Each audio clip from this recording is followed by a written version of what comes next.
The headlines: 6 soldiers killed, 7 injured in suspected Boko Haram attack on Borno military base.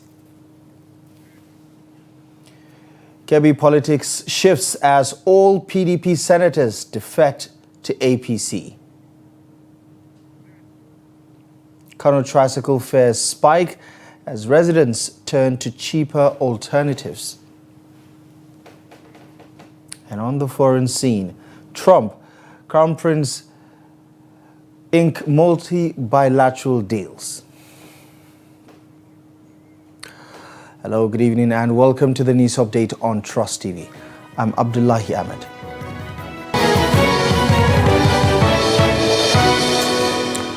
We start in Borno State, where suspected Boko Haram terrorists have attacked a military formation in Ran, the headquarters of Kalabalge local government area of the state.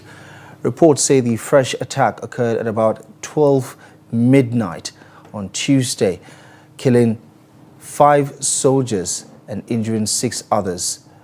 A resident who spoke on the condition of anonymity said the terrorists overran the military outpost with heavy-duty machinery, causing troops to scamper. According to local sources, the attackers also snatched 3 gun trucks before leaving the base. The terrorists were also at Gajiram, the headquarters of Nganzai local government area of the state, where troops forced them to retreat.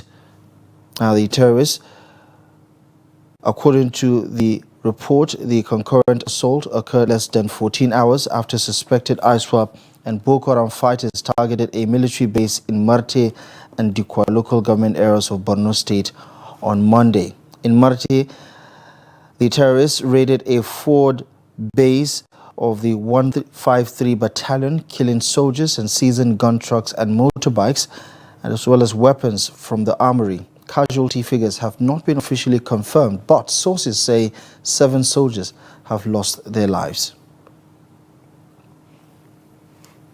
Following the massacre of an unspecified number of frontline soldiers in Marte local government area, Mohammed Tahir Monguno, the chief whip of the Nigerian Senate, has advocated for an emergency national security summit to address the renewed and escalating Boko Haram and ISWAP attacks.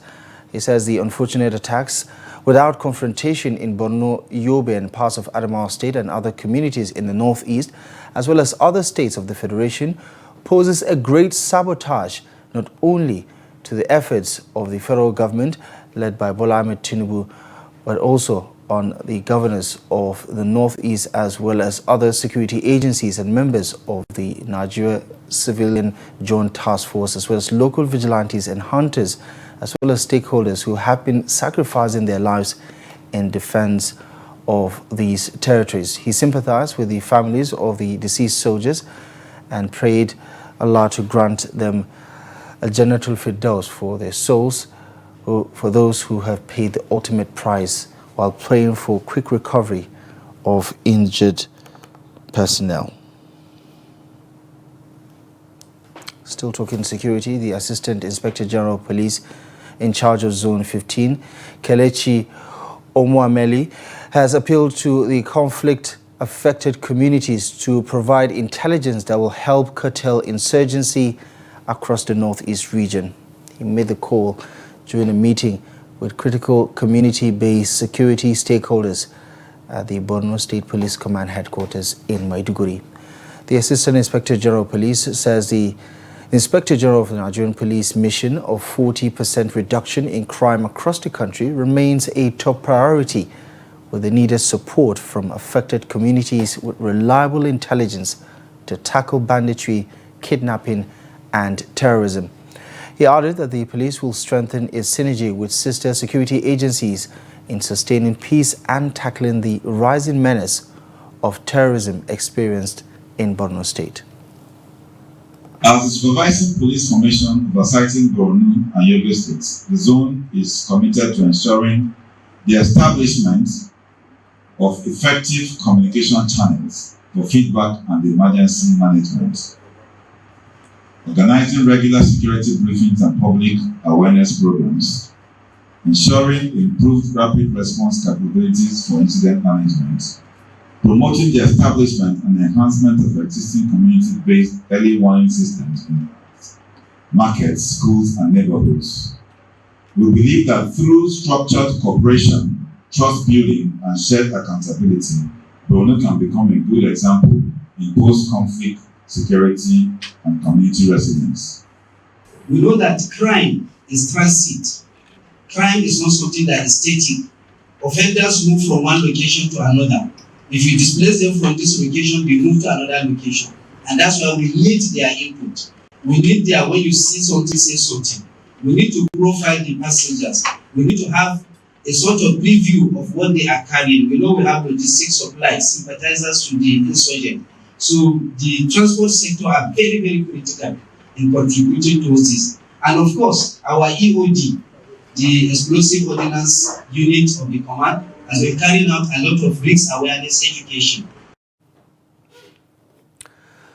To politics now, and in the latest wave of defections, the 3 senators from Kebbi State have dumped the People's Democratic Party (PDP) to move to the ruling All Progressives Congress (APC). The national chairman of the APC, Abdullahi Ganduje, alongside the Kebbi State Governor Nasir Idris and some leaders of the party, attended the Senate's plenary to witness the defection of the 3 senators. The report. The Senate, relying on Order 42 of its standing rules, resolved to allow visitors into the chamber to witness the defection, which saw Senators Adamu Alero, Yahya Abdullahi and Garba Musa join the APC from the PDP. Presiding officer and Deputy President of the Senate, Jibrin Barrow, read the letters of the defectors after the Deputy Leader of the Senate, Oyelola Ashiru, raised the point of order to proceed. In their separate letters, the lawmakers explained that the lingering internal crisis rocking the PDP, the abysmal performance during the last general election, and the disconnection from the original aspirations are some of the reasons for leaving the party. They admitted that joining the ruling party will enable them to deliver the dividends of democracy to their constituents in line with the renewed hope agenda of President Bola Tinubu. They added that the APC provides a more vital platform to deliver the dividends of democracy to the citizens. Announcement by Senator Mohamed Adama Alero, Garkwang Gwandu, a former governor of Kebbi State. The letter is titled Political Realignment. I write not only as a senator of the Federal Republic of Nigeria, but also as a servant of the people, guided by conscience, duty, and commitment to progress. After deep reflection, extensive consultations, and careful assessment of the current political and socio-economic realities of our dear nation and my constituency, I've made the decision to formally resign my membership of the People's Democratic Party, PDP, and rejoin the All Progressive Party, APC, of which I was a founding member. Other party leaders present included the National Organizing Secretary, Suleiman Arugungu, Minister of State Humanitarian Affairs, Tanko Yusuf, and former Senators Ahmed Makarfi and Uche Ikwinife, among many others. Meanwhile, the leader of the Senate, Okpeyemi Bamidele, has debunked claims on social media that the ruling party is trying to turn the country into a one-party state. He advised those referring to the Senate as a rubber stamp parliament to desist from doing so, noting that such collaboration is for the betterment of Nigerians. The Senate leader said those joining the ruling party are too experienced to be easily cajoled based on their antecedents. Who are insinuating on the largely unregulated social media that the president of the country, His Excellency President Bola Ahmed Tinubu, GCFR, is working with his party, the APC, to turn Nigeria to a one-party democracy. We are not at the polls. No one is being coerced. If anyone will be coerced, definitely it is not Senator Adamu Alero that I know and that all of us know. It is not Professor Yahya Abdullahi that will be co-opted by anyone. Neither is this Senator Medoki, who had also made a mark in the private sector before he ever ventured into politics. They are not in politics so that they could feed. Senator Bamidele assured other members of the opposition that the APC will keep its doors open for more people to join in the move to take the country forward.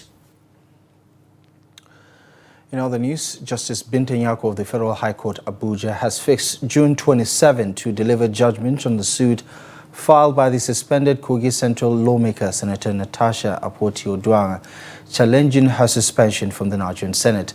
The suit came up for hearing of all pending motions, including those relating to alleged contempt of court and the substantive suit. Senator Akpoti-Oduaghan had filed a suit against the clerk of the National Assembly, the Nigerian Senate, its president, Godswill Akpabio, and Senator Neda Emaswen, who is the chairman of the Nigerian Senate Committee on Ethics, Privileges and Code of Conduct. Tuesday's proceedings were marked by arguments over the proper processes to be adopted. After listening to all the parties, Justice Nyako stated that she would first consider the contempt issues and preliminary objections. Senator Natasha Akpoti-Oduaghan was suspended by the Senate on March 5, 2025, a day after Justice Obiora Iguatu restrained the Senate from taking disciplinary action against her pending the determination of the suit. The case was reassigned to Justice Nyako after Justice Iguatu recused himself due to allegations of bias.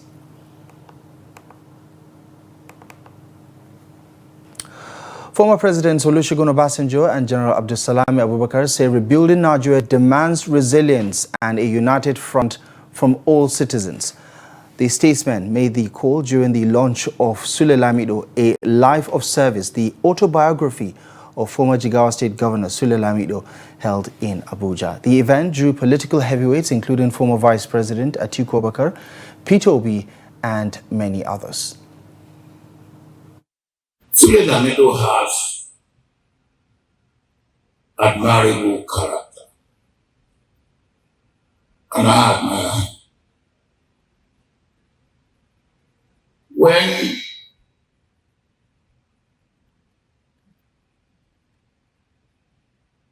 I appointed the ministers, because I did not want a situation where a minister would do something wrong, and I would want to say, look, Mr. Minister, thank you, you can go. And there will be problem. I said all my ministers should give me undated letter of resignation. You appointed me, and I didn't ask you to appoint me. That any day you find me unworthy of the assignment you have given me, give me contribution is already in your account because you gave us the account number and I've paid my own. So you will see it there. I can't launch when my leaders are here. About people like you who have walked the journey. So they don't think, oh, you just leave school, you become governor or you become president. There's a journey to it. Thank you and God bless you. State inhabited by Fulani cattle rearers. His father and uncle were the administrative and spiritual leaders of the village. This aristocratic cattle rearer was fortunate to escape the bleak life. Elsewhere, stakeholders in the Nigeria civil society space have been speaking on the significance of financing for development in the country. Now, this is coming on the heels of this year's Financing for Development Summit held in Spain and how it will help benefit Nigeria when it is collected. Trustee Noah Sampson has more.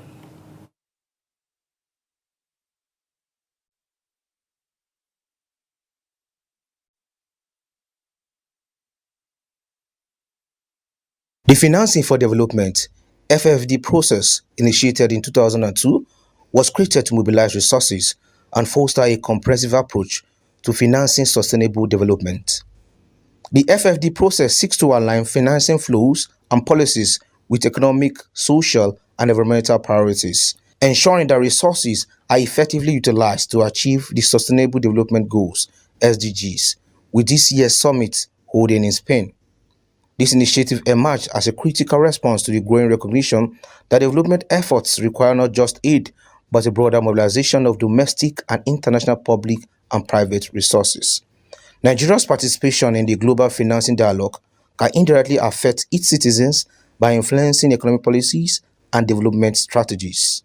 So we speak in one voice. How can we also inform government policy and their position as they go to Europe next month? But when we come back and when we are able to access some of this financial instrument, either credit, grant or loan, how do we ensure that, beyond the shrinking civic space? Because again, it's clamped down on media, on civil society, but how do we collectively ensure that we hold them to account on the utilization of these funds? We have gaps in financing health. We have gaps in financing education. We have gaps in financing, or providing water. We have gaps in climate justice. We have gaps in our security architecture. And this conference is meant to look at those gaps and to see what, we can do as a nation in order to provide enabling resources. The focus is around 4 key areas: illicit financial flows, debt sustainability, climate action, and infrastructure. And for us in Nigeria, these 4 themes actually quite sit squarely within our developmental challenges. And so we're working with civil society organizations today to come up with a common position in terms of what we want to see debated or discussed at that summit. While global financing initiatives can bring benefits to Nigeria, there's a risk that these benefits may not be evenly distributed, potentially exacerbating existing inequalities. Stakeholders also spoke on how these inequalities can be addressed. I think first is to raise awareness for Nigerians to understand the importance of this conversation, the dialogues that is happening, and the negotiation that would happen in Europe. And most importantly, when we come back, how much money have we been able to attract? Because this government is also leading a lot of initiatives to attract FDA. How much money has been attracted and for what purposes, and what are the timelines? It's to ensure that corruption is actually dealt with, because most at times when you appropriate resources, the money is not utilized properly or is not even accounted for. Secondly, you need to block the leakages. The illicit financial flow in Nigeria is ridiculous. Financing for development, either in any form that it comes, either as loan or as aid, need to be more targeted. And that's why we are also calling the National Assembly to also make it a public do a public consultation when those kinds of aids and loans are collected. Financing for Development process is a comprehensive and evolving framework aimed at ensuring that adequate and sustainable financing is available to support the achievement of the Sustainable Development Goals and other global development priorities.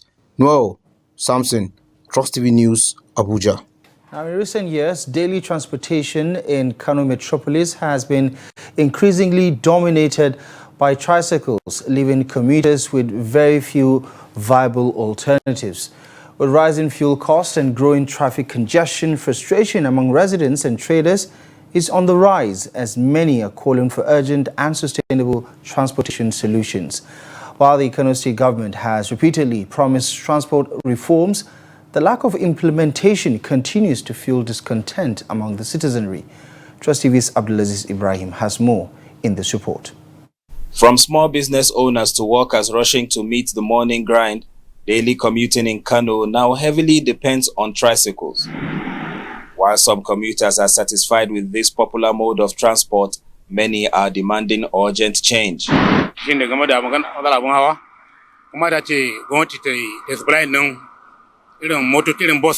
the issue of transportation, the government should provide buses to reduce the cost of commuting, especially given the current high cost of living.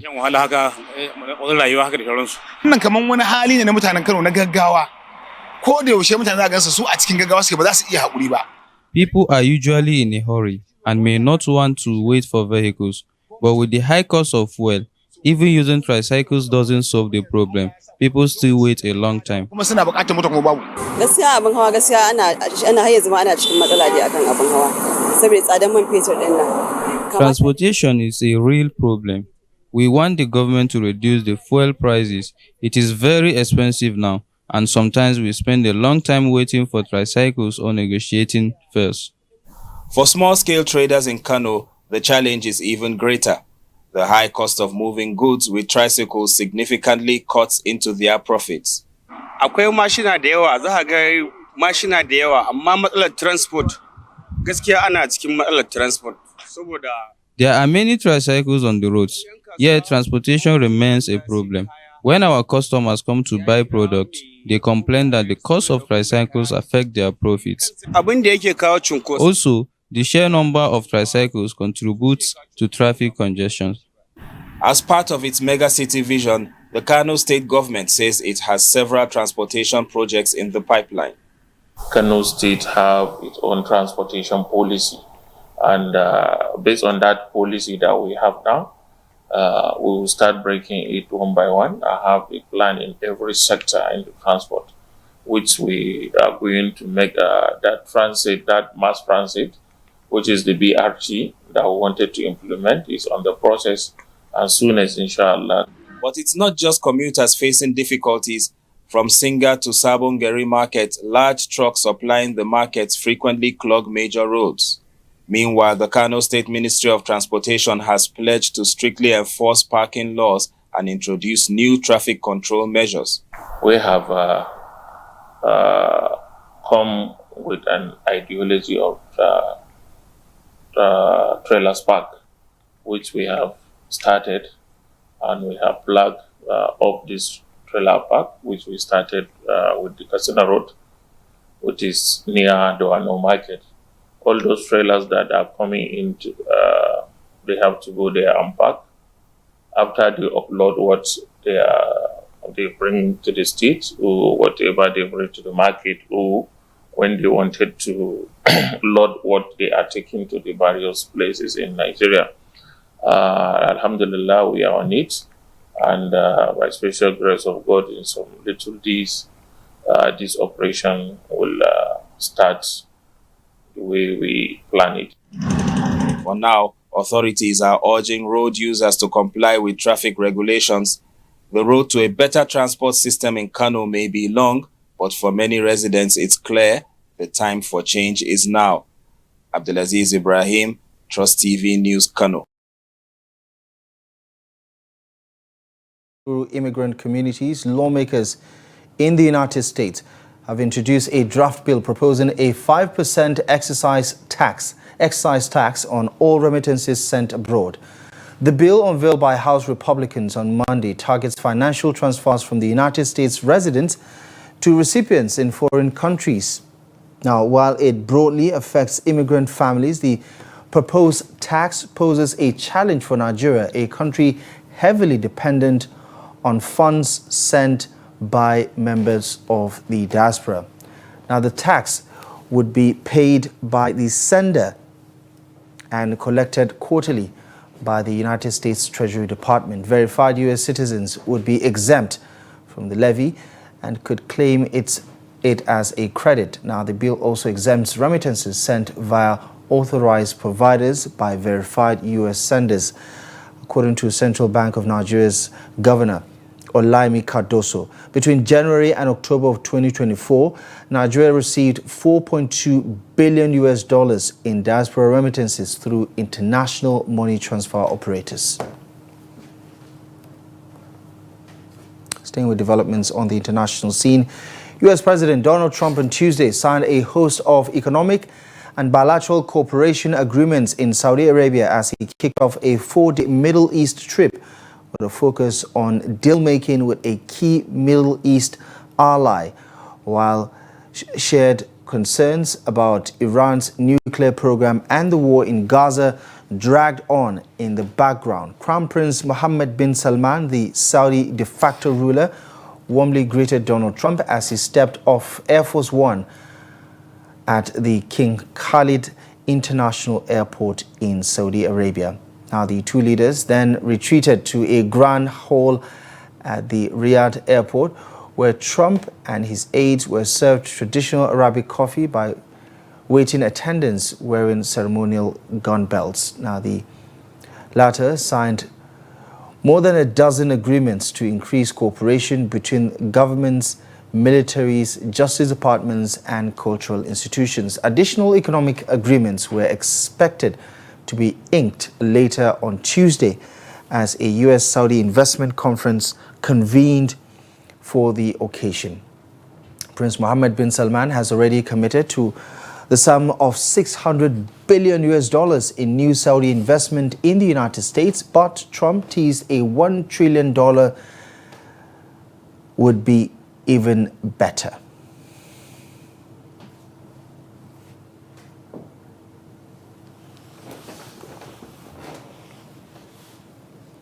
Well, that's about it. The latest news stories at this hour. Feel free to stay in touch with us across our social media platforms. You can also visit our website, trusttv.com, for the latest news, programs, and documentaries. My name is Abdullahi Ahmed. Thank you for your time.